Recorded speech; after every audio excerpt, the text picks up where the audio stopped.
La prochaine étape, ça va être de tenter de trouver un gouvernement, et c'est ça la vraie difficulté. On peut tout à fait imaginer qu'on a des gouvernements censurés de manière successive. On a une forme de retour à la 4e République où, on a des gouvernements qui tenaient parfois 2 jours, 3 jours, 11 jours, et parfois, c'est le record, 1 an et demi.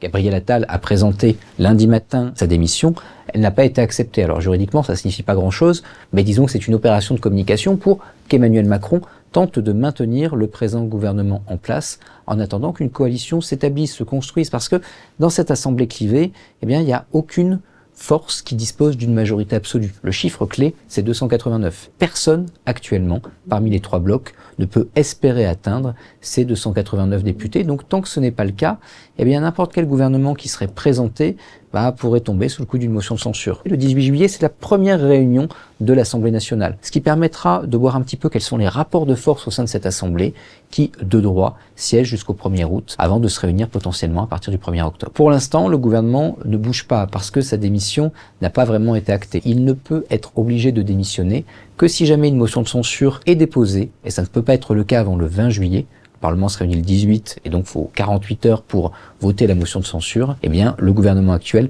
peut rester en place s'il le souhaite. En l'état, qui devrait être légitimement Premier ministre ? Il y a le droit et il y a la légitimité. Le droit fait que le président nomme qui veut et qu'il faut éviter qu'il y ait une motion de censure derrière.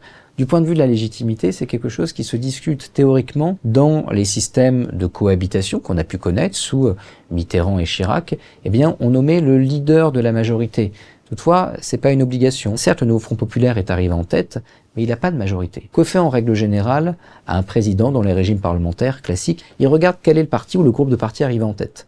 Et il demande au leader de ce bloc politique de constituer une majorité. Autrement dit, de revenir avec le nom de 289 députés qui sont prêts à le soutenir. Si jamais c'est pas le cas, il choisit quelqu'un d'autre jusqu'à ce que quelqu'un arrive à lui présenter les 289 noms. Il y a plusieurs options, Soit il tente quand même de nommer quelqu'un qui vient du nouveau Front populaire et croisons les doigts pour qu'il n'y ait pas de motion de censure qui passe. Peu probable.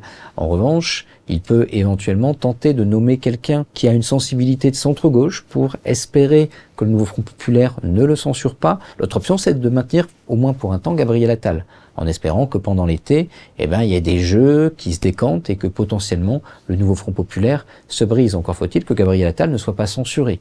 La dernière option, c'est un gouvernement de hauts fonctionnaires, un gouvernement technique, parce qu'il faut bien voir qu'au-delà des Jeux Olympiques, il va falloir surtout à l'automne voter un budget. L'avantage du gouvernement technique, c'est qu'il est composé de hauts fonctionnaires.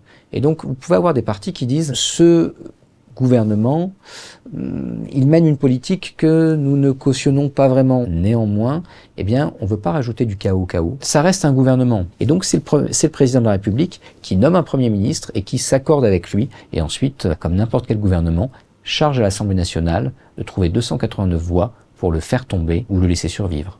On peut tout à fait imaginer qu'on a des gouvernements censurés de manière successive. On a une forme de retour à la 4e République où, on a des gouvernements qui tenaient parfois 2 jours, 3 jours, 11 jours et parfois, c'est le record, 1 an et demi. Ce faisant, les solutions qu'on a évoquées ne sont pas des solutions exclusives. Elles peuvent être successives. Admettons que Gabriel Attal soit maintenu jusqu'à la fin des Jeux Olympiques, voire jusqu'au 1er octobre, et puis après, in fine, parce que faut quand même bien faire passer un budget, on peut avoir une solution gouvernement technique, et puis à partir du mois de janvier, quand le budget est passé, les échéances sont moins importantes. Là, on peut tenter de construire une coalition politique avec quelqu'un qui a un doigt sur un bouton qui s'appelle dissolution. On lui a interdit de réutiliser ce bouton avant le 7 juillet 2025, mais à partir du 7 juillet, il peut à nouveau l'utiliser et il est possible qu'on se retrouve l'été prochain pour commenter en plein mois d'août de nouvelles élections législatives.